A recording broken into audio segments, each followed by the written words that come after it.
एक गांव में सत्यम नाम का एक सीधा सादा नौजवान रहता था। उसने आजीवन भगवान विष्णु की भक्ति करने का मन बना लिया। वह दिन रात विष्णु भगवान की पूजा अर्चना करता रहता था। एक दिन उसे एक साधु बाबा मिले। बाबा, मैं भगवान विष्णु को अपना आराध्य देव मानकर उनकी पूजा करता रहता हूँ, किंतु मैं भगवान के दर्शन करना चाहता हूँ। मुझे भगवान की भक्ति का मार्ग बताइए। बेटा, मैं भक्ति का मार्ग तो तुझे बता दूंगा, किंतु भगवान के दर्शन पाने के लिए अपना अहंकार छोड़ना होगा। इसके साथ ही तू गृहस्थ जीवन में रहते हुए भी भगवान को पा सकता है।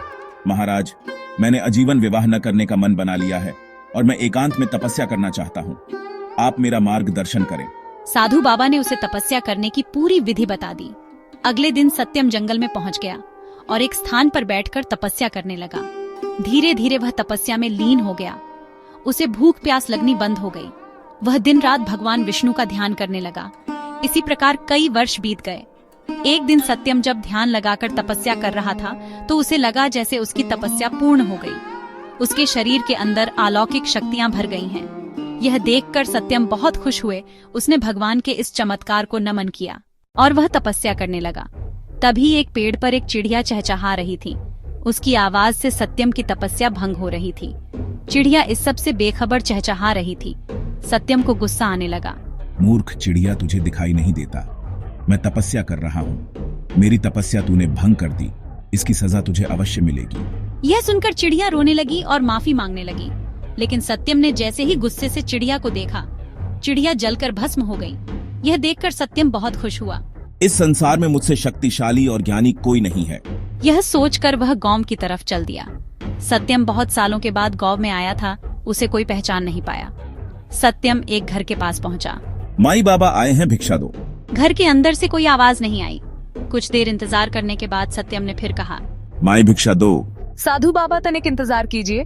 मैं अभी अपने पति को भोजन करा रही हूँ। अभी नहीं आ सकती, कुछ देर बाद आकर आपको भिक्षा दूंगी। यह सुनकर सत्यम क्रोध से भर गया।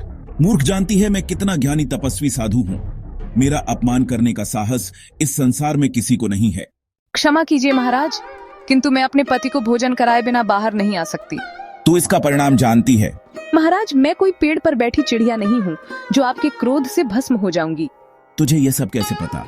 महाराज, यहाँ से कुछ दूर पर एक कसाई की दुकान है। आप वहाँ चले जाइए। आपको आपके प्रश्नों के उत्तर मिल जाएंगे। सत्यम उस दुकान की ओर चल दिया। वह दुकान पर पहुंचा तो उसने देखा एक कसाई मांस बेच रहा था। सत्यम को देखकर वह दुकान से बाहर आ गया। महाराज, आपको उस औरत ने भेजा है जो अपने पति को भोजन करा रही थी। तुम्हें यह सब कैसे पता? वहाँ तो उस समय कोई नहीं था। महाराज, आप मेरे साथ मेरे घर चलिए। वहाँ आपके सभी प्रश्नों के उत्तर मिल जाएंगे। सत्यम आश्चर्य से कसाई के साथ उसके घर पहुंच गया। वहां पहुंचकर उसने देखा, कसाई ने घर जाकर अपने बूढ़े माता पिता के पैर छुए और पूरे दिन में जो भी कमाया था उनके चरणों में रख दिया। फिर अपने माता पिता को अपने हाथों से खाना खिलाया। उसके बाद उनके पैर दबाता रहा। जब वे सो गए तब वह कसाई सत्यम के पास आकर बैठ गया। सत्यम का सारा घमंड समाप्त हो चुका था। उसने कसाई के पैर पकड़ लिए। मैंने वर्षों तक तपस्या की, जिससे अलौकिक शक्तियां मेरे अंदर आ गईं, लेकिन आपको देखकर मेरा सारा घमंड चला गया। आप मुझे इसका राज बताइए। जिस औरत ने आपको इंतजार करने के लिए कहा, वह अपना पतिव्रत धर्म निभा रही थी। इस पतिव्रत धर्म के आगे तो यमराज को भी झुकना पड़ा था। उस पतिव्रता में वह शक्ति है कि उसे गृहस्थ होते हुए भी तपस्या का फल मिल गया, और उसका ज्ञान तो आपने देख ही लिया। मैं पूरा दिन जीव हत्या कर उनका मांस बेचता हूँ, किंतु वह मेरा कर्म है, व्यवसाय है।